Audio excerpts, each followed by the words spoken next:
Your full name, including your maiden name and married name. Ella Hampton Moore. You're originally from Mullins? No, sir. I'm originally from near Sparta, North Carolina, in the northwestern corner of North Carolina. When did you come to Mullins? I think it was about 1965. How about tell us a little bit about background in your experience with tobacco? How did you happen to get involved with tobacco? Well, my father used to grow burley tobacco, so I know how I worked in burley tobacco from the time I was a child. Of course, we only had a small allotment. And then I married my husband, and he was a tobacco farmer. And his name? Paul Moore, in Surrey County, North Carolina. And we lived there a few years, but he worked on the tobacco market here in Mullins, so he wanted to farm down here, so we moved down here and never did go back to North Carolina.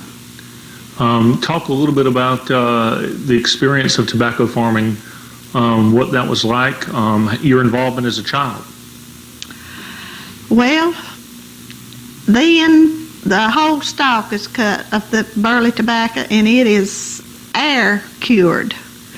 And then it is stripped off the stalk and graded and sold. It used to be tied just like the flue-cured tobacco was. And then they went to baling the tobacco, which they do now, here in the flue-cured market and up there.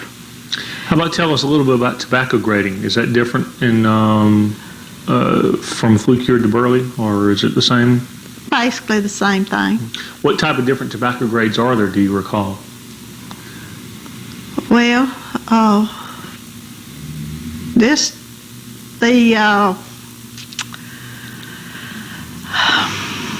we start with the lugs, sand lugs, which are not very profitable right now. Then you go on up the different, a couple of grades in the middle of the stalk, and then the tips at the top, and that's, I can't call you the exact grade right this minute. How about specifically your experience and your husband's experience in Mullins with farming tobacco and working tobacco?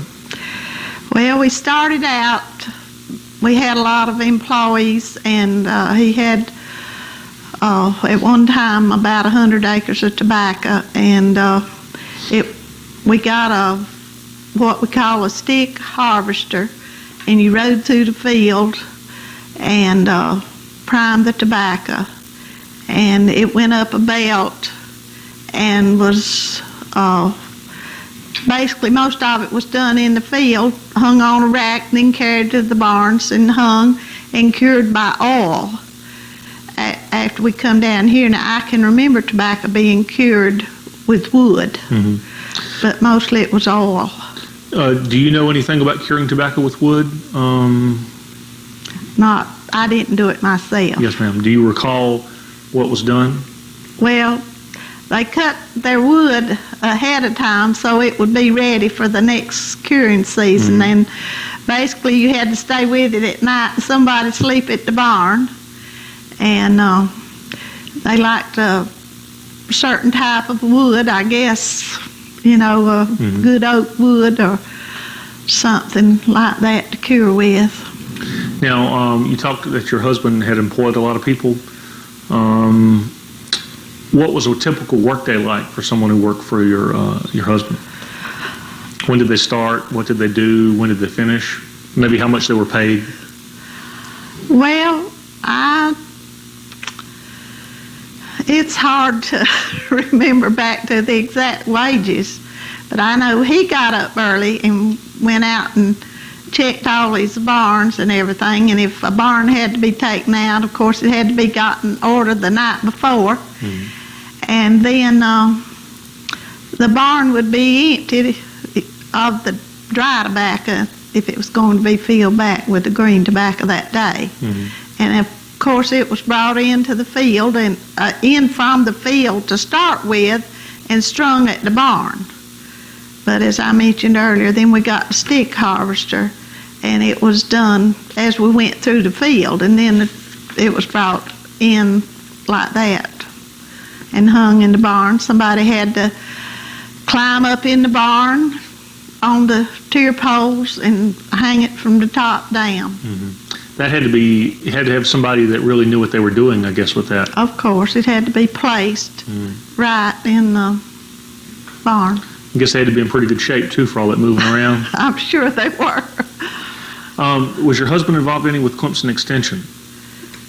We've always worked with the Extension Service. What type of services do you remember Clemson Extension Service providing that you think was helpful to your husband or to the farmer? Well, the one I remember best here in Marion County was Marion Carter, and he helped us a lot with disease, and we had demonstrations on our farm, especially for black shank. I remember we've had several of those and other diseases. We've always worked with the Extension Service. How about talk a little bit about black shank and any other diseases that were you had problems with in tobacco? Well, as I remember it, rotation is probably the best thing to get rid of all disease. But we have a limited supply of land, and you can't let a crop lay out for so many years. But of course, with Ridamil chemical, that helped a lot with the black shank problem. And we are basically able to control it pretty good, unless it just happens to be a real bad year with weather. Weather has a lot to do with it. Now, have there been any bad years with weather because maybe of too much rain, too little rain, or hurricane, or? Well, yes, we've had some bad years. But we've never, ever, since we've been down here, completely had a failure. But we have lost a lot to disease. But I think we have learned a lot, with the rotation and all. How about talk a little bit about the experience of getting the tobacco ready to go to market or going to market around the 1st of August or in August? Well, we always tried to produce a good crop, and we tried to have that tobacco in good order. We tried to keep the trash out of it, and we tried to sell a product that we would be proud of, because your name stays with it all the way to where it's processed. And the companies used to know, and probably still do, who the good farmers are. Were you proud of the work your husband did in tobacco? Yes, I really was. He was a good farmer. He was a hard worker. And I think he also got into the warehouse business, and I think he was a good warehouseman. Talk about your knowledge of the warehouse business. What was that like? Well, it's an interesting job. I guess it's hard to please all the farmers. That's one of the biggest problems. And you don't always have farmers who are real considerate about selling a top-notch product. But most of them are basically good farmers. Do you have any experience with tobacco allotments? Do you have any land that's under allotment that the government pays you just not to grow any tobacco on? Or? No, we basically use all our land for growing tobacco. Last year, I think my two sons farm now, and I think last year they had about 140 acres tobacco. So we have to rent a lot of land and rent from several different quota holders, landowners. Do you recall when your father bought his first tractor? Or did he have a tractor when you were coming up? Yes. Do you recall what model it was or how it worked, or remember anything that was special about it? Well, it was a Ferguson, but I can't tell you exactly what year it was. Yes, ma'am. Do you recall him getting a new tractor? Was that did that cost a lot of money? Was it a big decision? Well, I'm sure it was, but way back then, I don't ever remember him having but 2 tractors because we just had a very small allotment. Do you have any experience killing hogs, or anybody in your family did that coming up? Yes, what my was that father like? did that. Well, every family, I think, killed their own hogs, or either they went to a neighbor's house and killed their hogs. And I always dreaded to come home from school the day we killed hogs. We canned our sausage, our tenderloin, our backbones, and we had a smokehouse. We cured the hams, the shoulders, and the side meat, and I still love country ham. That's one of my favorites. You talked about Marion Carter with the Extension Service here. Do you ever remember him treating any animals that you had, maybe for screw worms, or have you had any animals since you've been down here, farm animals? Or Not much. No. How about the type of tobacco, Cooker 139? Have you ever heard that term used? I've heard it. Do you recall anything that was that your husband liked about that tobacco? No, I don't remember that. Okay. Let me see here. How has farming changed from when you were a child to now? Would you think? Is it the technology?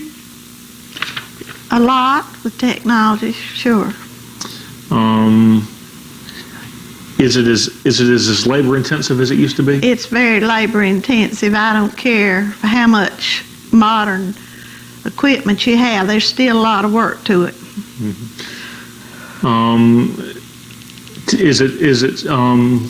Is tobacco become with the fact that it's not so popular now as it used to be? Is it a headache? Do you worry about your sons and the future that they have farming? Sure.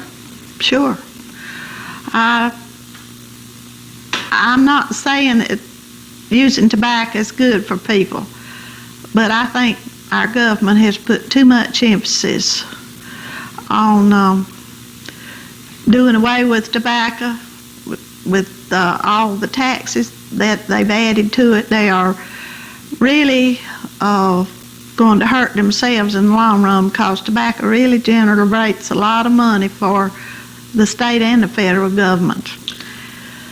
Did your husband ever grow any other crops besides tobacco? Yes. We grow, he grew soybeans and wheat, a little corn. We have had a few cattle.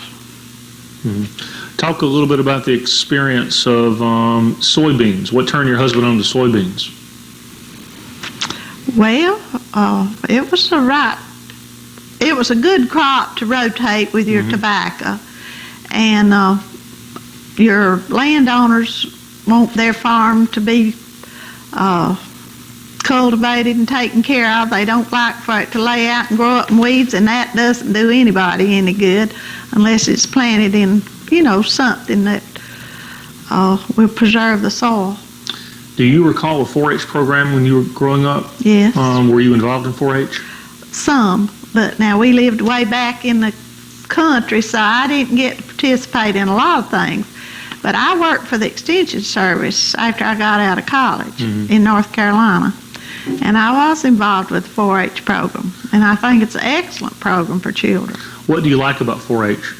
Well, I think it's working with children in their home environment and their own setting of whatever they're interested in.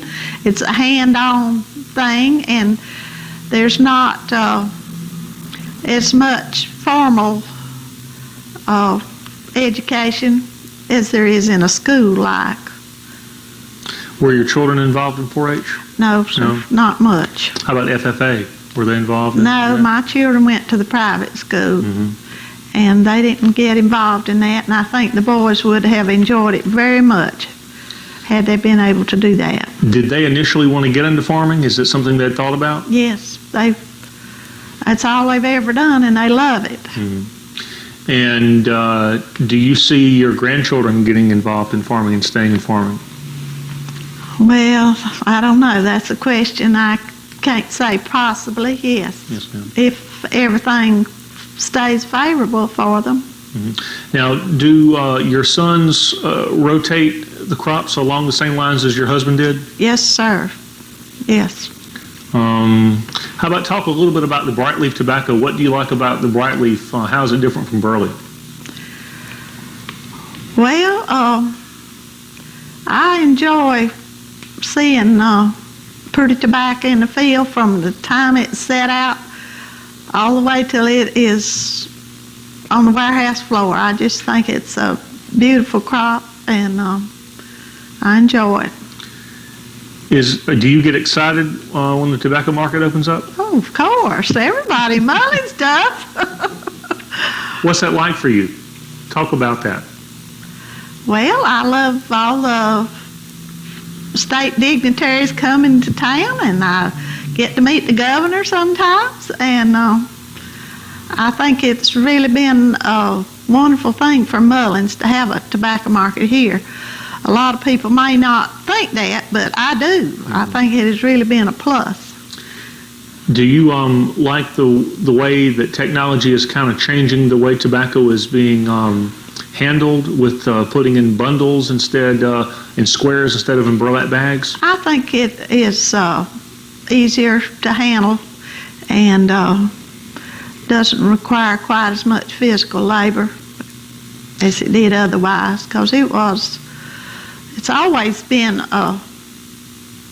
having you have to have a lot of labor, to take care of the crop in spite of all the machinery. But yes, I think the bales are fine. Mm-hmm. Do you feel like it's still a money-making proposition for somebody to own a warehouse or operate a warehouse? Well, some years it's profitable, and some years it's not. It just depends on a lot of things, and I don't know what about the future. If our allotment is cut much more, I think we'll just be out of business. Mm-hmm. Do you have any ideas of what the warehouses could be used for, if not for tobacco, any other purposes? Well, I have some ideas, but I don't think anything would be nearly as profitable as a tobacco warehouse. But I mean, you probably could have a flea market or antiques, or some kind of something along those lines. Who knows? And you've been involved in farming all your life. If you had it to do over again, would you change anything? No, I love nature. I love the soil. I love all our wonderful natural resources that God has given us to work with, and I think we need to take care of them. The water, the air, and everything. Going back to Marion Carter, how many years were you and your husband involved with him? What did you think of him as a person? Well, I always thought he was super nice. He was on a level that everyone could relate to, and he personally came out to your farm, and he worked with my husband and my children and me, and I think he really meant a lot to Marion County. Do you remember how long it took to plow an acre with a mule? No. I'm going to ask some of these. Do you recall how your father dug a well, maybe a water well?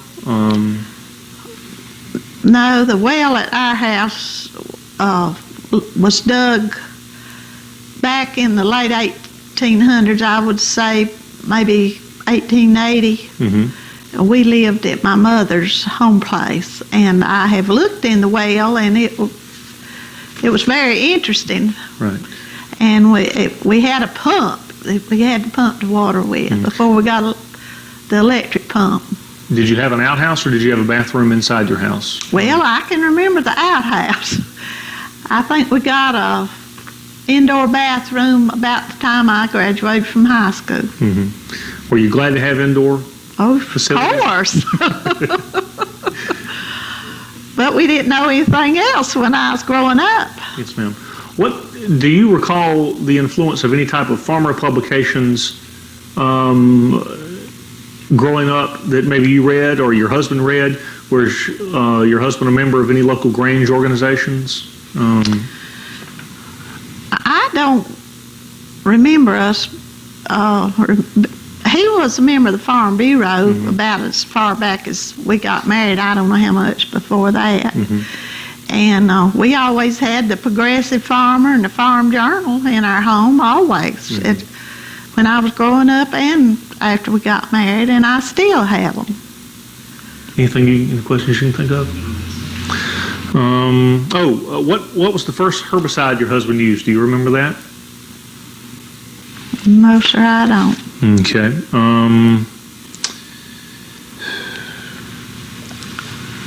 Are there any significant differences in tobacco being planted from the way it was as a child to now, do you think, for you? Have you seen? Oh, yes. Talk about that a little bit. Well, we had the hand setter, which you put the water in and went along and dropped the plant. I believe they have one here at the museum, and I can remember carrying the water and the plants when we were setting out the burley tobacco, and we also had that to reset with after we started doing the flue-cured tobacco. But it has really changed now. We have a greenhouse that we grow our plants in, and then we go to the field and they have a carousel setter, and the plants from the greenhouse and the setter look very pretty in the field. It's a very uniform look now when your tobacco's set out, and it seems to grow up so much more even than it did when you had plants out of a plant bed, because you'd have one tall plant and one short plant then, and now your field looks pretty from the time it's set out. In your experience, do you feel like that farming is something that the younger generation can look forward to doing, do you think? It'll be a very select group, I think, that does the farming. We have less and less farmers all the time. Very few young people are going into the farming business. Let me see.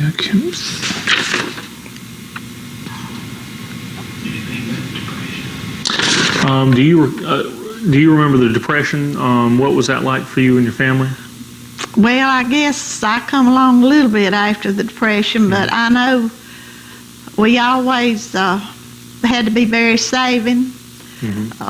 My mother sewed, and she taught me to sew, and we had to reuse everything we had, and we did a lot of patching and sewing up holes and making our own quilts, and we even made sheets and pillowcases out of feed sacks.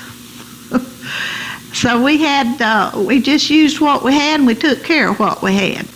And today, the young people don't know anything about that. They live in a throwaway society. If they don't want it, toss it and go buy something else. But I did not grow up that way.